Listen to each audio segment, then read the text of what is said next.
نحمده ونصلي ونسلم على رسوله الكريم اما بعد فاعوذ بالله من الشيطان الرجيم بسم الله الرحمن الرحيم وعن بريدة أن النبي صلى الله عليه وسلم صلى الصلوات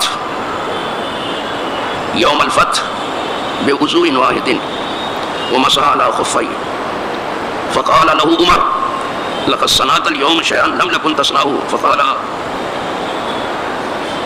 عمدا صنعته یا عمر رواہ مسلم۔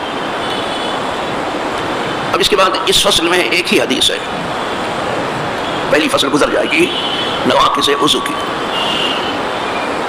مسلم شریف کی حدیث ہے، راوی حضرت بریدہ ہے، بہت جلیل القدر صحابی ہیں۔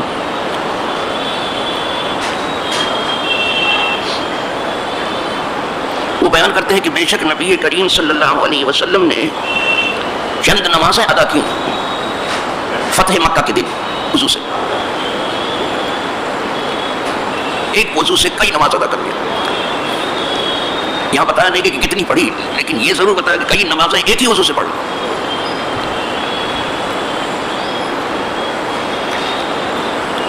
بعض روایتوں میں آیا کہ 5 تھی، 5 نمازیں پڑھ لی، لیکن یہاں اس کی کوئی صراحت نہیں ہے، بس اتنا ہے کہ حضور نے ایک ہی وضو سے کئی نماز پڑھ لی۔ لیکن وضو اتنا مضبوط ہو بھی تو،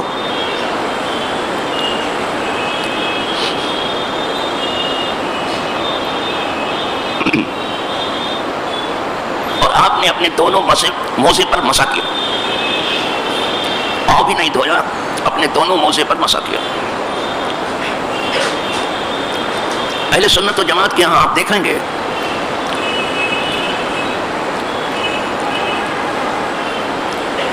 کہ پاؤں دھوتے ہیں، وہ پھر اس کا کوئی بھی فرقہ ہو،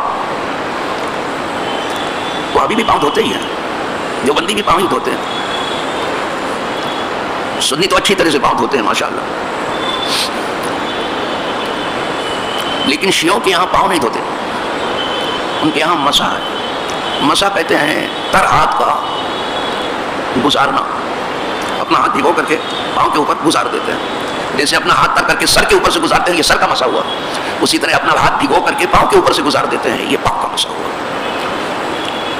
تو انہوں نے یہ چیز قرآن پاک سے سمجھنے کی اور سمجھانے کی کوشش کی ہے۔ وہ کہتے ہیں کہ وَمْسَحُوا آیا ہے کہ وَمْسَحُوا بِرُؤُوسِكُمْ، اور اسی کے بعد آیا ہے وَأَرْجُلَكُمْ، ہم پڑھتے ہیں اور وہ وَأَرْجُلِكُمْ پڑھتے ہیں، لام کے اوپر زیر وہ پڑھتے ہیں، یہ فرق ہو جائے۔ تو کہتے ہیں کہ جب مسح کا حکم آیا تو سر کا بھی ذکر ہوا اور پاؤں کا بھی، تو سر کا بھی مسح ہے اور پاؤں کا بھی۔ ہمارے ہاں یہ ہے کہ نہیں فَاغْسِلُوا أَيْدِيَكُمْ وَأَرْجُلَكُمْ فَامْسَحُوا وُجُوهَكُمْ وَأَيْدِيَكُمْ إِلَى الْمَرَافِقِ وَامْسَحُوا بِرُؤُوسِكُمْ وَأَرْجُلَكُمْ۔ ہمارے ہاں 3 اعضاء کو دھونا ہے اور سر کا مسح کرنا ہے، ان کے ہاں 2 کا دھونا ہے اور 2 کا مسح کرنا۔ بس سمجھ گئے؟ اللہ کا شکر ہے کہ ہمارے ہاں دھونا بھی ہے عام حالات میں، اور ہمارے ہاں مسح بھی ہے۔ ان کے ہاں مسح ہی ہے، دھونا نہیں ہے، ہمارے ہاں دونوں ہے۔ مسافر نے پاؤں دھو کر کے اگر موزہ پہن لیا، وہ موزہ جو خاص طور سے سردیوں میں پہنا جاتا ہے اور کسی نجاست کو اندر داخل نہیں ہونے دیتا، وہ مخصوص موزہ ہوتا ہے، تو اس پر 3 دن مسح کر سکتے ہیں، اور کرتے ہیں پاؤں پر، ہم بھی مسح کرتے ہیں پاؤں پر، لیکن جب موزہ پہن لیتے ہیں تب مسح کرتے ہیں۔ مقیم کے لیے 24 گھنٹے ہے، 1 دن 1 رات، مقیم میں نہیں ٹھہرنے والا ہے، اور مسافر کے لیے 3 دن 3 رات وہ موزے پر اپنے مسح کریں۔ اسی طرح تیمم میں بھی ہم مسح کرتے ہیں، دونوں ہاتھوں کو بھی کرتے ہیں اور پاؤں کو بھی کرتے ہیں۔ تو ہمارے یہاں الحمدللہ مسح بھی ہے، مسح کرنا بھی ہے اور دھونا بھی۔ آپ کے یہاں صرف مسح ہے، دھونا نہیں ہے، کیا یہ اچھا ہوتا کہ دونوں ہوتا؟ ٹھیک۔ تو جب یہ حضور نے کئی نمازیں پڑھ لی ایک ہی وضو سے، وضو کیے نہیں، اور موزے کے اوپر مسح بھی کیا حضور نے، تو فاروق اعظم نے عرض کیا حضور آج آپ نے وہ کام کیا ہے اس سے پہلے آپ نے نہیں کیا تھا۔ حضور کی عادت کریمہ یہ تھی کہ تازہ وضو کر کے نماز پڑھتے تھے، اور وضو کے اوپر وضو نور ہے، اور حضور خود بھی نور ہے، تو یہ نور علی نور ہوا۔ تو حضور کی عادت شریفہ تھی، تازہ وضو کر کے ہی نماز پڑھتے تھے، لیکن بیان جواز کے لیے، امت کو راہ دینے کے لیے یہ بھی ضروری تھا کہ کبھی ایسا نہیں ہو سکتا کہ بار بار وضو کریں، تو لہٰذا وہ بھی کر کے بتا دیا کہ یہ بھی کر سکتے ہو، یہ ایک وضو سے کئی نماز ہے۔ جیسے کہ آپ نے اولیاء کی کرامات میں سنا ہوگا، تو برابر سنتے رہتے ہیں کہ غوث پاک عشاء کی وضو سے فجر کی نماز پڑھتے ہیں، وضو وہی ہوتا ہے۔ اور یہاں بھی عام حالات ہے، ہم لوگ بھی کم از کم عصر کے وضو سے مغرب تو پڑھتے ہیں زیادہ تر. عصر میں جو وضو بنا کے گھر سے ہم چلتے ہیں تو مغرب بھی پڑھ لیتے ہیں، کبھی کبھی عشاء بھی پڑھ لیتے ہیں، اس کے بعد بھی رہتا ہے وضو. الحمدللہ ٹھیک ہے. اگر آپ کا نظام ہضم ٹھیک ہے، درست ہے، سمجھ میں، اور آپ کھانے پینے میں محتاط ہیں اور اپنے وضو کی حفاظت کرتے ہیں تو چلتا ہے. تو 2-3 نمازیں تو ہم لوگ بھی پڑھ لیتے. لیکن جب بیت المقدس گیا تھا تو ایک وضو سے میں نے بھی کئی نمازیں پڑھ لی، اس لیے کہ سردی اتنی زیادہ تھی کہ برف باری ہو رہی تھی، وہاں کو حضور کی سنت ادا کر ڈالی میں نے. تو اس کے لیے میں نے یہ کیا کہ میں نے کہا کھانا نہیں کھاؤں گا بس، اور جو لوگ ڈٹ کے کھائیں گے پھر ڈٹ کے وضو کرنا ہی پڑے گا ان کو. جو پیٹ کو اپنے اناڑی کی بندوق کی طرح سے بھریں گے تو پھر ظاہر ہے کہ پھر ان کو بار بار کرنے پڑے. جس وقت ہم سفر میں سفر تھے بیت المقدس میں، بس چل رہی تھی ہمارے زائرین کی، تو لوگوں نے کہا جیسے آج حضرت کرتے ہیں کھانا نہیں کھایا جائے گا تاکہ وضو سب کا سلامت رہے. آج سردی بہت ہے، برف باری ہو رہی ہے، تو لوگوں نے اتفاق کر لیا کہ چلو پھر حضرت کا طریقہ کیا ہوتا ہے. میں نے کہا یہ سنت ہے، حضور نے کیا ہے اس کو، چلو ادا کر لیں گے. لیکن جب یہ جگہ بس اتری تو ڈرائیور نے کہا یہاں بریانی بہت اچھی ملتی ہے. بس یہ سننا تھا کہ سب اتر گئے، پھر میرے حضرت ہی بچے، میں ہی بچا اس میں، کوئی دوسرے حضرت نہیں بچے، کوئی بچا ہی نہیں. صرف اتنا سنا کہ یہاں بہت اچھی بریانی ملتی ہے. لوگوں کو کھانے پینے کی چاہت اتنی بڑھ گئی ہے کہ اس کے لیے لڑائی جھگڑا ہوتا ہے، وہ بھی حرم میں ہوتا ہے. یہ بہت افسوسناک بات ہے. یعنی اتنا کھا کے آپ ہل میں آسودہ نہیں ہوئے، اب گھر میں جا کے کھا کے آسودہ ہوں گے، وہاں آپ کو اچھا اچھا کھلا دیا جائے گا. تو بہت ہی افسوس کی بات ہے جو ہوتا ہے. سب چلے گئے. پھر کسی نے حضرت کو نہیں پوچھا کہ حضرت آپ جا رہے ہو کہ نہیں جا رہے ہو، کسی نے بھی نہیں پوچھا.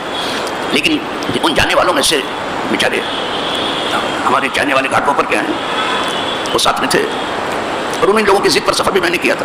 یہاں کا کوئی ایسا نہیں تھا.